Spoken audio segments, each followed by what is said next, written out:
Ya, kembali kita perbincangan dengan Pak Gubernur. Tadi menyinggung masalah biaya hidup yang tinggi, salah satunya adalah rumah. Ini pasti mengenai DP 0% yang ketika diluncurkan gitu ya, kecanangkan di Kelapa Village itu semua langsung komen, wah ini masih tetap melanggar ini. Gimana Pak?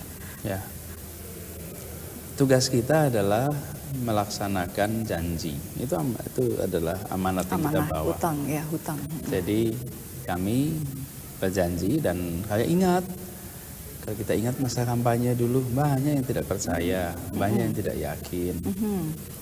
Sekarang mulai jalan, alhamdulillah. Jadi karena itu ketika sekarang banyak yang ramai juga nggak apa-apa, it's okay. Bagian kita bagian menjadikan ini sebagai barang. Dan program ini adalah program berorientasi pada keadilan sosial. Kenapa saya katakan begitu? Di Jakarta itu harga tanah dan bangunan itu mengalami peningkatan terus-menerus. Nah, kalau seseorang memiliki tanah saja, maka setelah 5 tahun nilai kekayaan dia tambah. Karena apa? Karena harga tanahnya naik terus. Nah, karena itu kalau kita bagi warga kebanyakan kita siapkan rumah sewa, maka setelah 5 tahun, 10 tahun kekayaan dia nggak pernah tambah. Kenapa? Karena dia menyewa terus. Bayar sewa, betul. Sewa terus.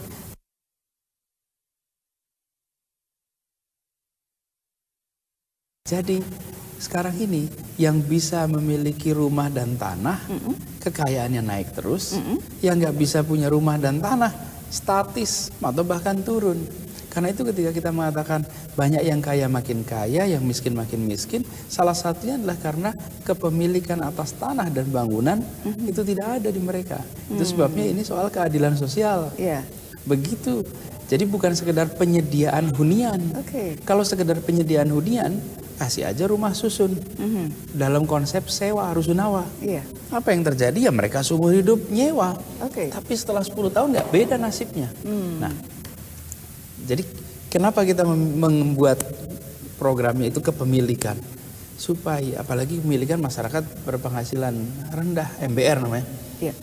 Supaya mereka ikut terbawa eskalator naiknya sosial ekonomi Jakarta. Biar mereka ikut naik dong. Masa yang naik yang di tengah terus. Tapi tetap tadi kan dikatakan bukan rusunawa begitu sewa, tapi bentuknya tetap rumah susun begitu Pak. Bentuknya itu dua.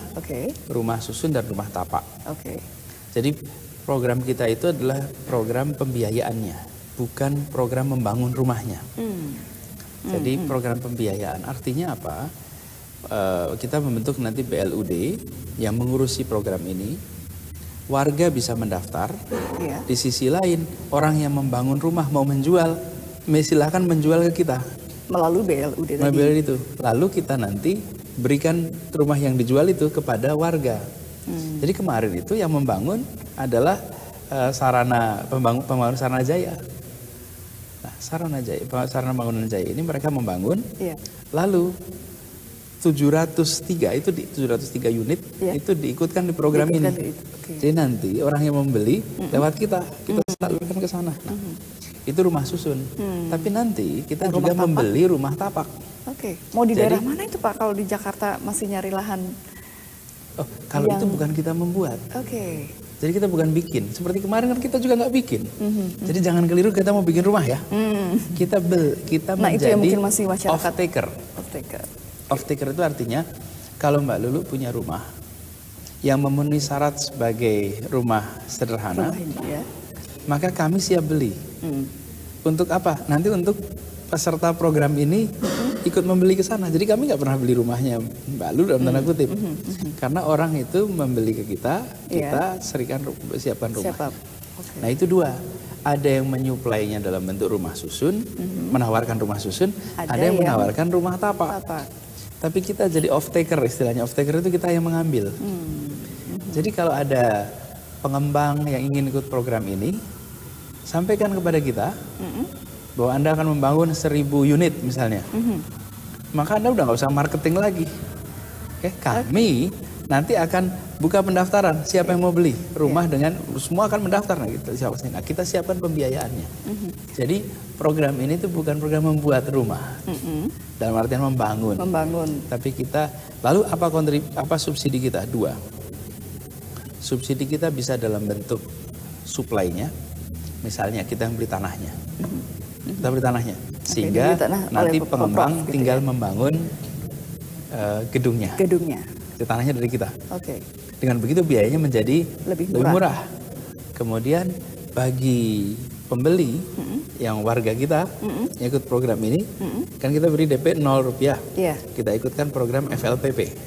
Program FLPP itu ada bunga 1%. Nah, bunga 1% itu kita yang akan nutup. Pemprov yang akan menutup gitu ya? Pemprov menutup. Jadi Pemprov yang mensubsidi 1%. Jadi kalau sebuah sebuah unit itu harganya 350 juta, maka kita bayar 3,5 juta.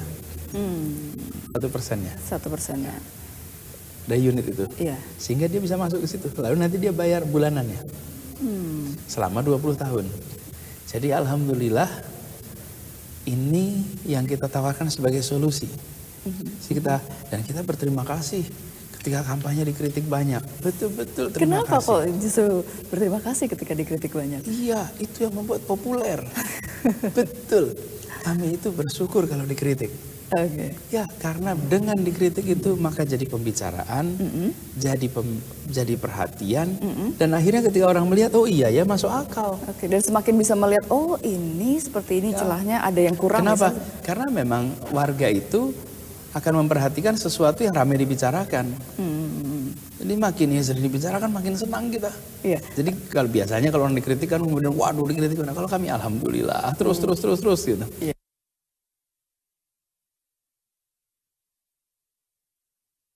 Jadi dengan begitu program yang insya Allah baik ini bisa dimanfaatkan lebih banyak orang lagi.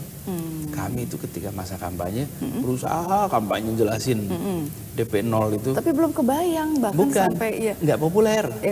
Sampai dipertanyakan di debat. Ketika dipertanyakan di debat malah jadi perhatian. Alhamdulillah tercapai. Jadi punya kesempatan menjelaskan begitu ya. Betul. Tapi menjadi salah satu kritik adalah tadi misalnya karena Pemprov ini menanggung biaya 1% sampai 20 tahun padahal masa kerja Anies Sandi 5 tahun begitu. Nah, itu katanya dikritik kok sampai melebihi masa kerja dari gubernur begitu pemerintahan.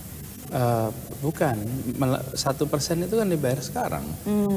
DP. Kan bukan 1% setiap bulan selama 20 tahun. Jadi kan 1% dibayar sekarang. Jadi nggak apa-apa. Justru menurut saya itulah kesempatan bagi warga untuk kemudian juga menilai dan kalau mau memanfaatkan ini ada. Kalau tidak memanfaatkan warga DKI Jakarta gitu ya, ada persyaratannya. Syaratnya apa saja? Pertama inilah warga Jakarta. Yang kedua belum pernah punya rumah sendiri. Jadi rumah pertama. Yang ketiga diprioritaskan yang sudah menikah, sudah berkeluarga. Yang keempat rumah ini tidak boleh dijual belikan. Jadi kalau misalnya nih Mbak Lulu apa yang terjadi misalnya? Ikut program ini, setelah pakai 10 tahun misalnya nih, lalu Mbak Lulu harus pindah ke kota lain. Kan harus dijual. Maka kami yang akan membeli. Off-take makanya istilahnya kami off-taker. Kami ambil. Anda bisa menjualnya ke siapa? Kepada kami lagi, ke BLUD ini. Sehingga bisa dibeli lagi oleh yang lain. Warga Jakarta. Tapi ketika dijual kita beli, ya kita beli sesuai dengan harga pasar masa itu. Kenapa ini harus kita lakukan? Banyak program rumah sederhana di Jakarta ini tidak diatur. Setelah dibeli, habis itu ada yang belinya 5, 10, dijadikan sebagai investasi. Lalu harganya sudah nggak lagi masuk akal. Naik 3 kali, 4 kali, 5 kali lipat. Tidak lagi menjadi perumahan yang bisa dijangkau oleh masyarakat kebanyakan. Sementara ini adalah program untuk masyarakat kebanyakan yang kasus ini nih.